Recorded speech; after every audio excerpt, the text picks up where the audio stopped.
talking about? Are you high? I want to rent you. You want to rent me? Yeah. You pretend you like me, and we go out for just a few weeks, and that will make me popular. Just going out with me is not going to make you popular. Well, I have $1,000. It says it will. Hello, welcome to Just That Film. Today we're going to be talking about the 1987 movie Can't Buy Me Love. Yeah, directed by Steve Rash, who also directed Eddie with Whoopi Goldberg. You've heard of that one? Well, if you won't heard of anything else he's done, that's pretty much... This is the highlight of his career anyway, this film. Okay. Eddie was like a Whoopi Goldberg a vehicle, you know, like when they was really trying to push her. She had that Jumping Jack Flash and then Ghost and Made in America. That's one with Ted Danson. That's where she met Ted Danson. They had an affair. They was with each other for a while, weren't they? Maybe, but this film's just a stupid film. And Sister Act. Oh, Sister Act, Big one for her. Yeah. It stars Patrick Dempsey, who went on to do was it Grey's Anatomy? He was pretty but obviously other films. Enchanted, he was in. Yes, that's correct. He was the dad in Enchanted. It's also got. Did you recognise his brother, the little boy? Only when I was looking through the cast thing. Well, you're not supposed to. I look through the cast. I'm supposed to. Then I can say, and you go, really? Oh, okay. Cool. Right, it was Seth Green. Yes, the voice of, is it Chris Griffin? Yeah, and he was also in Austin Powers. And you've also got Max Perlich. He's one of the friends who he sort of Patrick Dempsey gets rid of. The ginger one? No, not the ginger one. One with a funny face. Because he was in, I recognise him from Maverick. Oh, okay. He was the gunfighter in Maverick. Yeah, I don't think I've seen that ginger one in anything else. No, he has done other things. He's like quite well known, but nothing really that I think you would have seen. And the choreographer was Paula Abdul. Okay. Yeah. Cool. And also, you're missing another main cast. Who would that be? Ooh. Amanda Peterson. Yeah. Yeah. Of course. Amanda Peterson. Yeah. Who was in The Explorers. Yes. Seen Explorers? Yeah. I hadn't watched that for years, and because of this, I thought I'm going to watch it again. And it's weird, but it's got River Phoenix in it, isn't it? Oh, I can't remember. I still can't remember it. I have seen it years ago. So it's directed by Joe Dante, who done Gremlins. It was the year after he done Gremlins, but it's at that era when you had things like Goonies and Stand By Me, and you had all these like kid-centric things like fantasy adventure stuff. And this one was about these three boys who create a spaceship and they fly off. Vaguely remember. And yeah. Two of the boys is one of them's Ethan Hawke, but okay. really, really young Ethan Hawke, like 12 years old, right. and really young River Phoenix. This is even before like Stand By Me. Yeah. You know, he's like a nerd in this. And Amanda Peterson is the girl that Ethan Hawke loves. Oh, he fancies. He's crushed it. So there's a bit where he's hovering outside her window, spying on her. And yeah, stuff. I think I have seen. I must have seen it. I would have seen all them kind of films back then, Yeah. and I do remember the name of it. Yeah. So, and she was also in Annie. Yes. She actually sings a line in the song. Yeah, she sings a line in the song.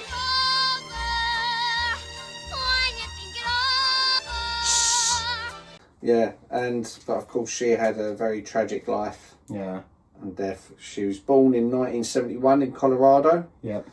And this film, she was 15 when she done Can't Buy Me Love. 15, 16 towards the end of it. Yeah.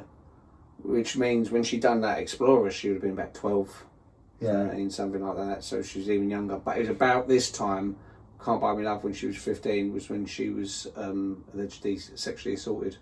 Yeah. By someone, and that sort of changed her whole trajectory. Yeah. After this, it's the same as I noticed. It's the same with like is it Corey Feldman?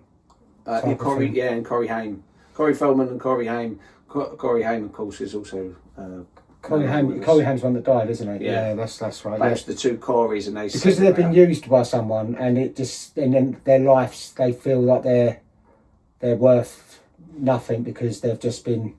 Yeah, and it's such a shame because they were both so talented. Like in this film as well, they said about her range and her acting in this for her age, her emotions was so spot on. Like she could do like on to do. She would have been, because she was stunningly beautiful as well. Yeah. You know, and she was, as I say, she was only 15 in this film. And the films that she'd done after this, it wasn't anything memorable. It was just. And she seemed to stop. I think about 3 years after. I think she's just ended up stopping doing the acting. Well, she quit in '94, Right. age 23, and she had underlying mental issues, which were probably exemplified by what had happened to her, Of course.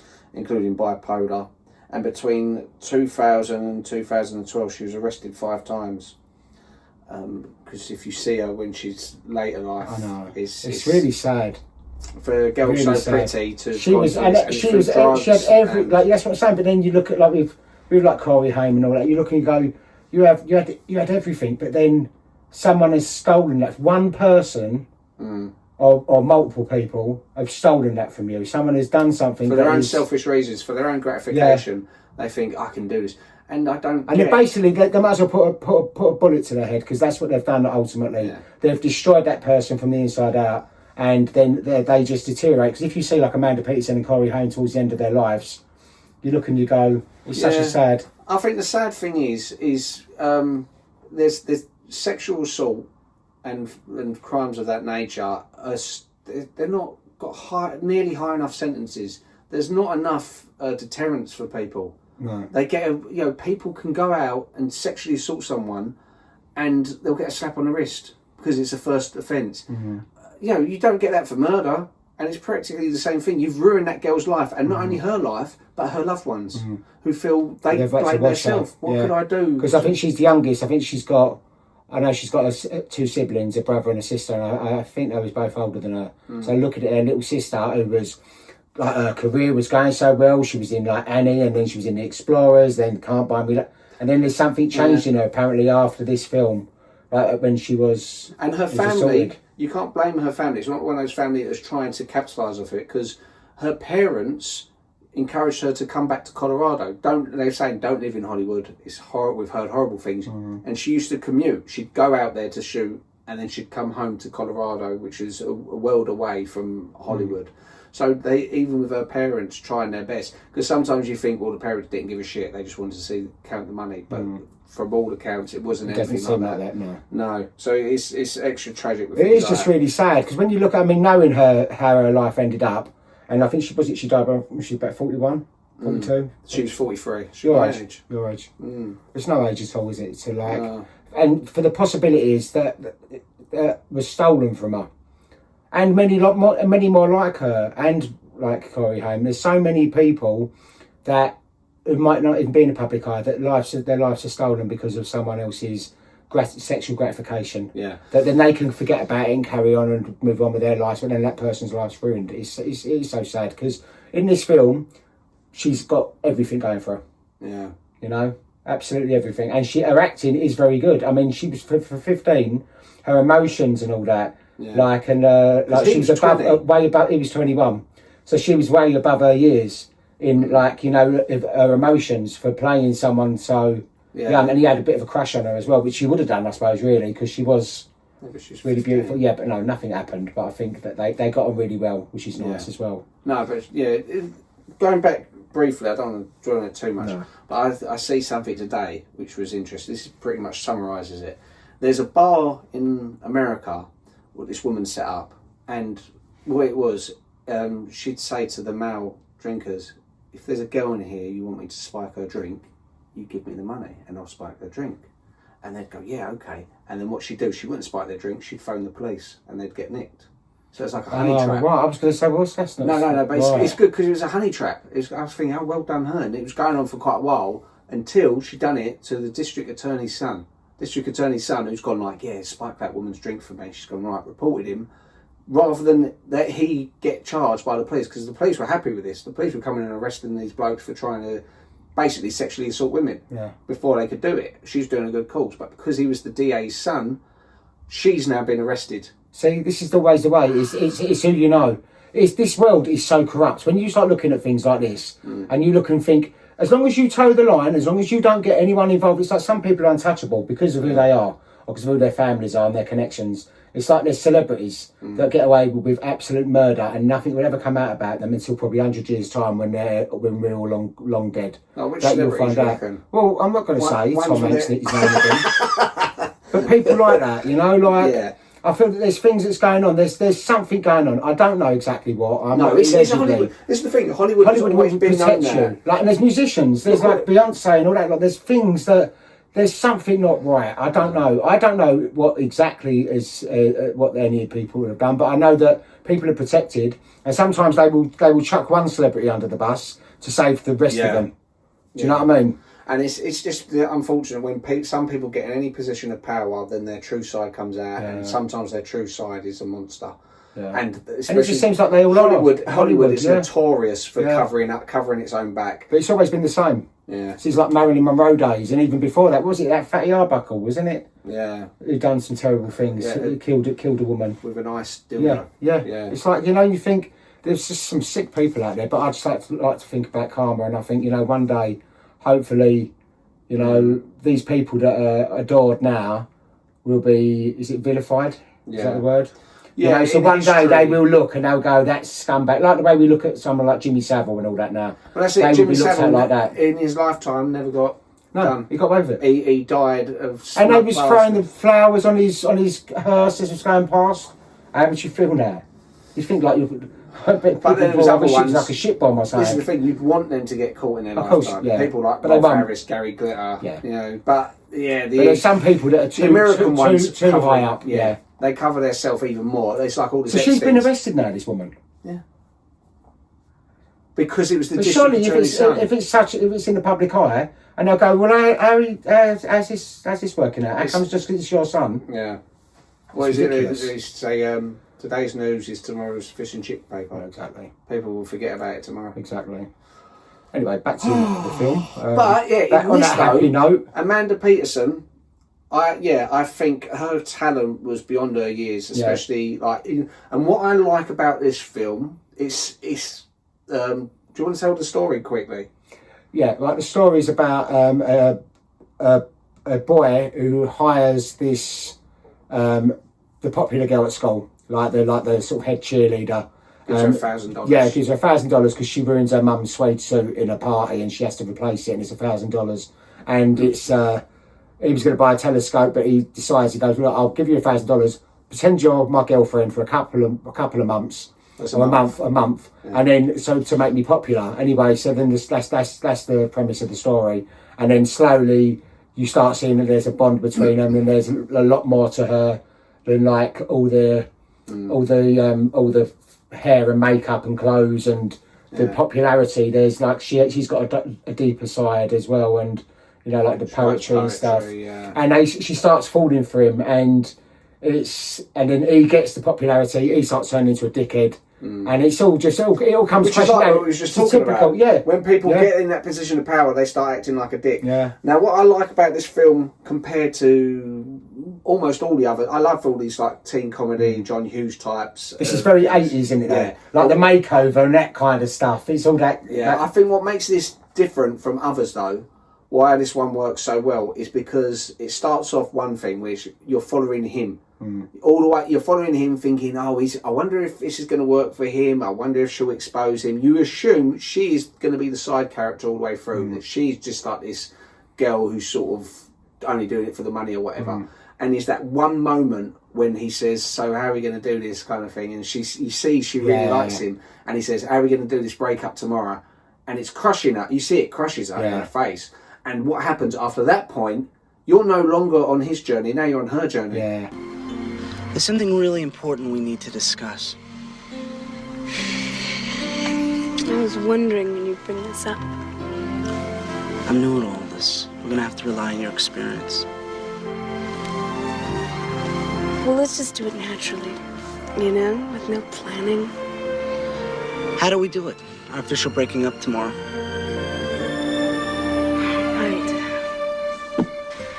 Right, that's exactly what I was thinking about. The breakup, us ending our fake relationship. I mean, I don't even know who ever believed it. Us going out, you, me, right. Yeah, it does seem kind of unrealistic. You're watching her thinking, doesn't he notice that the most popular girl in the school was falling for him? If only he wasn't such a dickhead. Yeah. You know, if he noticed, but instead he was just sort of being very superficial thing. And I like that, how it sort of, she now becomes the lead. You know, he's the lead for the first half, second half. And she's a very likeable character as well, because she's not like a bitchy sort of. She's actually probably the one that she will speak her mind, and she's not like running with the crowd so much so that she, like everyone else does, like she sees that they all like become followers, like that dance that they do. The African the dance. The African anteater dance or something, and like they all sort of like they all just fall for the trap kind of thing. They all just sort of. I mean, it shows. Followers. Yeah, people are like that because it's like she's like the most astute out of all of that crowd. She's popular because she's really good looking and stuff, but she can see through all the bullshit anyway. Yeah. And then especially when her friends, now that she's split up with him, her friends now suddenly find him attractive and want to sleep with him. And it's not because they find him attractive, it's because of because she went out with him, the clout that it holds. This guy who has dumped the hottest girl in school, if I can sleep with him, that's going to send my credibility up. You know, it is. I forgot how good this film was until I rewatched it, and I like it because it's got so many levels, and you know how it's going to end. You know it's going to be happy ending. A happy ending, although it originally wasn't a happy ending. It wasn't that they was going to be together. And the test audience, the fact that they just I think that lawnmower bit at the end was added. You know, I think it was just going off and then driving off with her friends and then just carrying on and being single, but. The test audiences didn't like that ending, which I'm glad that they had the ending with them two getting back together. Yeah, I mean it's probably the most iconic bit of the film in a way because it's nice of them getting on this lawnmower, putting on his hat and having a little kiss or whatever, and driving off into the sunset. So because she never really loses her popularity. There's bits where people start ignoring her a little bit, but she doesn't care about that, so it doesn't really affect her. And at the end, you see they still hang on her every word, and she's happy to turn her back on that life and think, you know what, I love this geeky nerd. You know, I think it shows very strong messages. It's very because you know, obviously last year we spoke about Breakfast Club. And how, like Molly Ringwald was saying, it's horrible how her character's treated. And I agree, her character, it has dated slightly badly in that way. I don't like how her character's treated. I know she's meant to be this airhead princess thing, but he does bully her a bit, But they all sort of turn in on her and start teasing her. I was thinking, this is a young girl. She can't, she's not mentally equipped enough to deal with this kind of bullying. What you think she deserves it. You all fucking deserve it. Whereas this, you don't get that nastiness. This is a nice, sweet-natured thing. You look at him and think, what a dickhead. How does he not see? But then, I suppose that's what life is like. You know? I know, going way back when I was at college, and like Caroline didn't like me talking to a certain girl because she's got a crush on you, and I didn't see it. I was like, oh, shut up, she hasn't got a crush on me.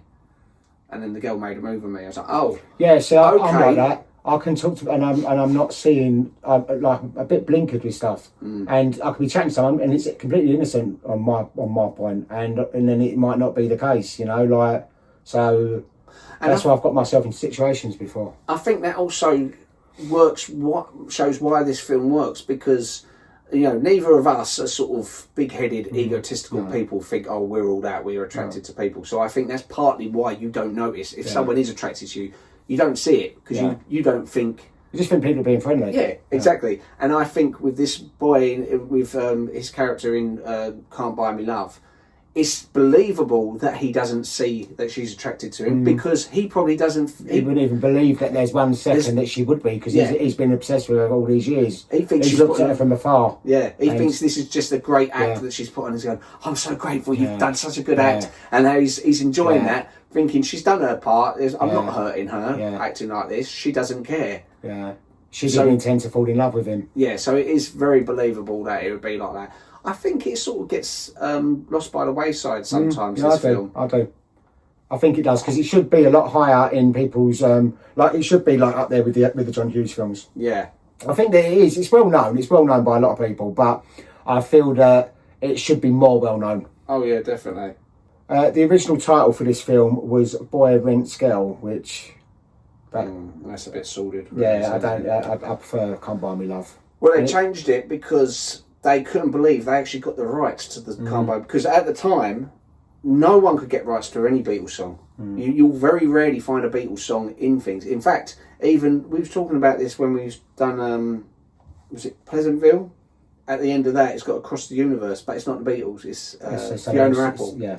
And with American Beauty, again, these high-profile films, you think, they've got enough money to buy it. They've got the song Because by the Beatles at the end, but it's someone else singing it. It sounds almost exactly the same.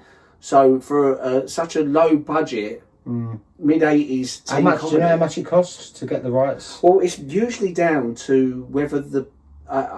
with the Beatles, it's all down to whether they say yes. You know, whether the Apple, I think it's by this point it's like Paul McCartney, especially with Can't Buy Me. And it's such an iconic song as well. It's one of the big ones, exactly. And this the other two you just mentioned were not like as big as what this one was. They're not if you think of Beatles, you don't think of they won't be one of the first, but this will be one of the ones you'd think of straight away. This is one of the popular ones with Teeny Bop, the ones early in their era, and. They took full advantage of it. The fact that they got the song, stick it straight there at the beginning in its entirety. Can't buy me love. Because it's such an upbeat song. And you think, this is the proper thing. So you can imagine people sitting in the cinema thinking, oh, good, we never get to hear Beatles songs in films. Yeah. You know, so, but it's also like, it all comes down to whether they say yes or no. And the vast majority of the time, they say, no, you can't use it. You can't, because they don't need the money. And they say, no, you can't use it, can't use it. So often they don't even bother asking them. So I think this could have been a case of purely they thought, let's take a shot. We'll go to, say, Paul McCartney's estate, say, this is the film, this is what it's about. And the second they got that, they go, right, we've got to capitalise on this, change the title to Can't Buy Me Love. Because as soon as you hear Can't Buy Me Love, that song pops into your head anyway. You know? Yeah. Like me and Mum have always wondered for years how Heartbeat always had Beatles songs in it. Because I think TV, don't they own the rights to certain songs? I think TV things, and it's only if they put them out on DVD and things like that. Often they get changed. They change the songs in it, which really is really annoying. It's like because they can't have the rights to it, which really give the rights to it once and for all for the whole process of the film, like from watching it on telly to having it on DVD or video, and then they keep rather than change it, because a lot of stuff like they have to cut bits out where there's a song playing that they ain't got the rights to, so then they cut the whole scene out. Yeah, didn't they do that? Was it Cold Feet they done that?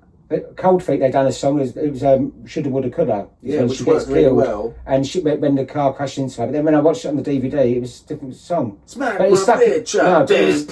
That stuck in my head. It Shoulda, Woulda, Coulda. Because it makes sense. Anyway, yeah. Shoulda, Woulda, Coulda means amount of time, and then she goes bam. I remember that. Yeah. Cindy's suede outfit was a real designer piece. And it was actually over £1,000. Now, £1,000 to rent, like when he said I'll rent you for £1,000, the equivalent to today's I think about £3,500. So it's a lot of money. But they only had one of them outfits, so it had to be like they had to get the wine on a exact that one take, because otherwise they've ruined it, so. So you see why, like, the bloke who doesn't go, oh, don't worry about it. Oh, he was a knob. But when you're a teenage boy, you don't realise the importance of that to a girl. If a girl spends so much time, especially a girl like that, would spend so much time getting it perfect, picking the perfect outfit, and you can see she's so proud of her outfit, and as soon as she walks in, that prick. Yeah. Look at her. What knobhead. Yeah. And so when I see that, I was like, yeah, what a dickhead. But at the time, when I was 15, I was going, it's not a big deal. It's only wine. Look, I've got some of me. I don't care. Yeah. You don't realise how important it is to women. And she's worn something. And especially when it's $1,000. Yeah. So was her intention to take it back after she... Oh, yeah. She would have just worn it and then put it back in her mum's cupboard. But... Was it her mum's? It was her mum's outfit. Oh. So that's what it was. I thought she'd... Because she says to her mum, she's got her pervy boyfriend comes around to take the mum out, and she's wearing her bikini, goes, oh, you're really filling out, or something like that. And then she says, Mum, can I lend your suede thing? She goes, no, do not touch it. And then so she goes out on the date, she goes straight in. So that's when she goes, right, okay, makes sense. But that act of women, that's still commonplace today. A woman will buy an outfit, wear it, and then take it back the next day. Oh yeah, look, it doesn't fit. They know what they do. No, but that was her mum's outfit, so Yeah. she was like, she had to replace it. The script originally had Ronald paying much more. He was going to pay $2,000 for her to hire her. Oh, why'd they change it? I don't know. Just $1,000. It's a bit unrealistic, isn't it? Yeah. I think 1,000's a lot anyway. 1,000's a lot now, let alone back in the 80s. Yeah, apparently the romantic chemistry was so good that the producers wanted a sequel, but both leads turned it down because they didn't want to repeat themselves. And also, it's like, it's done, it's the story's told, and it's like, it's ended on a nice, whereas they'd have to have them break up or something like that to get back together, or...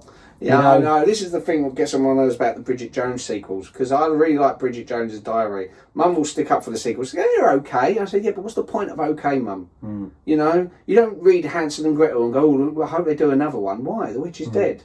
You've seen The House of Candy. You don't need everything else. Not everything has to have a sequel. No. That's the thing I would outlaw, more so than remakes would be sequels, I think. Yeah, well, sometimes they work, like Terminator, Aliens. You know, sometimes they do work, but sometimes they don't. Demons 2 was good. Demons 2 Demons 2 was better than Demons 1, yeah. Yeah. Dempsey said Amanda was magnetic. In interviews later, he said that she had a glow that made everyone feel protective of her. She's got, there was something about her. Well, almost everyone. Yeah. But she was so beautiful and could have been so much more if I wonder, it'd be interesting to see how her life would have gone if that hadn't happened to her. If that incident hadn't happened, would she have been like a Demi Moore kind of, you know, like Julia Roberts? Kind of thing. You know, because she's that sort of age group, isn't she? Yeah, and I think her acting talent definitely deserved as much, if not more, as either of them. I think she's... And she would have got better as well. She's 15 in this. So she was like... She would have got better and better and with more experience as the years got on. Yeah. The house next door to Cindy's house is in another 80s movie, Just One of the Guys. Oh. So the house next door to Cindy... Yeah, but we'll be reviewing it. I ain't seen that for years. I just remember there's one bit in it when she reveals that she's a girl. That's the only reason I watch it. Cindy's poem in her notebook was written by Amanda Peterson. She wrote it the night before filming. Oh, so, that's nice. That is lovely, isn't it? Shows her talent. Yeah. There's also another couple of other names that they was going to use for the title as well, which was Price of Popularity, Rent a Girlfriend, The Popularity Contract. None of them... The first one is okay. Price of Popularity, I suppose it's sort of... The others just sound like pornos. But no, Can't Buy Me Love. Yeah, that makes sense. Yeah, there's some deleted scenes. Cindy originally had a monologue in her bedroom. She talked to herself in the mirror about feeling phony. Test audiences thought it was slowing the pacing of the film down, so it was removed. There was the alternative ending where Ronald returns the money to Cindy. She refuses it, and he throws it in the air like confetti. And it was cut for being too silly, which I'm glad. Yeah, it is too silly. It's fucking stupid. Yeah. I hate that. Whenever, like, when we watch, me and Mum watch EastEnders, right? So EastEnders is supposed to be like bottom of the barrel working class people who count for every penny. Go, oh, we've got to make money here. And all of a sudden, someone will come in and go, yeah, here's £100 or something. I don't want your money, and they chuck it in the bin. You think, oh, God. They'd go like, I'm going to keep this, but you're prick, you know. It's stupid, and I hate when you see that in films. The only people who think that is a realistic reaction are people who've got more money in real life anyway. They go, well, that's what I'd do. I'd chuck the money in his face. The film helped create the glow-up trope. Nerd, makeover, popularity, downfall, redemption. This formula became a staple in the 90s, 2000s teen movies like She's All That, 10 Things I Hate About You, Mean Girls, which is that kind of... There was a lot of this. This is one of the first that done that. That sort of style. Yeah. You can see why in the 80s it would work, him doing that sort of so-called glow-up thing. But obviously looking at it now, you think, God, some of the clothes were so awful, weren't they? In the 80s, some of the fashions. I mean, I loved it still. and the nostalgic reasons, you know, it's like I've been watching Stranger Things, you know, the new series. Oh no, don't tell me about it yet. I ain't seen nothing yet. I'm saying with Stranger... I want to see them. We're going to binge them all Christmas, me and Joe. Ah, well, you won't binge all of them. No, because one's on New Year's Day. New Year's Day. Yeah, we watch all of them apart from that one. We watch that New Year's Day. Yeah, but no, what I was going to say about Stranger Things, that really sort of tapped into the 80s sort of style, fashions and stuff like that. And you do look at it and get a bit nostalgic. And like when I was watching The Explorers with Amanda Peterson in it, and I was looking, thinking, even though the special effects are really badly dated... Is it? Do you really notice it? Oh, yeah. It hasn't aged as well as certain other ones. But even still, you look at it and the fashions and their like the cool kid's got his Walkman and stuff, and you think... I can imagine at the time people were looking, thinking, he's the cool one, I like him, and you know, it's a nice sort of, it's an era you'd like to visit. Yeah. Yeah. Oh yeah, definitely. I'm trying to find how much it costs to, how much it costs. I think it was £100,000. What? To use the song "Can't Buy Me Love," and in 1987 that would have been a lot. Yeah. Well, that's it. So they still wanted a lot of money for it, but. Yeah. That's probably what the biggest outlay was that song. Yeah, without doubt. Mm. But I wanted to cover this film because it's a little throwback from when I was growing up in the 80s, and there was so many of these type of films around, and I loved this film, always did. And it's only years later that you found out exactly how Amanda Peterson's life went, and it is really sad, especially when you see her at this. This is at her height, and this is when her life should have been on that. This was her breakthrough in a way. I know she'd done Explorers and Annie, but they were small parts. Yeah. This one, she gets the lead, and she knocks it out of the park. And she gets to show her talent. About her, yeah. This should have been the start of a... It's really sad, isn't it? So, and you know how you look and you think how some people's lives go, and it is. And there's so many people that... You've got to be grateful for your own life. You have got to be, yeah. You know about this film, though, the first time I actually properly watched it was probably about 5 years ago. I remember you having it when... as a kid, but the thing I remember most about it, do you remember you had like this album where you had all your video covers in it? Yeah. You had like a little you pull back plastic, you had all the VHS covers. I remember you had, because I had them all labelled, numbered in that Chinese cabinet in our room, and I didn't want to get rid of the covers, so I had a book that I just had all the film covers in. Because I remember I'd look through it sometimes and I'd see the Can't Buy Me Love, like this little white cover in it with him sitting on it and her behind him and stuff. Yeah, that's how I knew it, because of all the covers in there. I used to know all them films but never actually see them. Yeah, but so looking back at this film, it's still nice. I think this one holds up quite well. It holds up well, and the story and the morals of the story is still relevant to today. This is still like it will still what's the word? Resonate. Still resonate with people today. So. Yeah, I think so. And as I said, I watched this and Explorers back to back, and whereas Explorers, mainly because of the type of film it is dated quite badly, this one hasn't dated at all, I don't think. I think it's a snapshot of 80s. It doesn't... You see it's 80s, straight away it's very 80s, but that's part of its charm as well. Yeah. Could it be remade today? Possibly, I suppose. It could anything could be remade, but would you why bother? Would you need to? Yeah. No. Yeah. And it was, so it has like some R&B version of Can't Buy Me Love playing, some rap version. Jay-Z. No.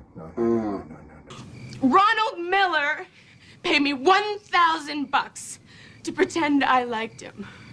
What a deal, huh? $1,000 to go out with him for a month. This guy. Oh, God. He bought me.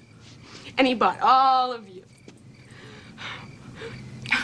He was sick and tired of being a nobody. Yeah, and he said that all of you guys would worship him if we went out. And I didn't believe that. I was like, no way. And he was right. No, he was right. Our little plan worked, didn't it, Ronald? IMDb, this got 6.8 out of 10.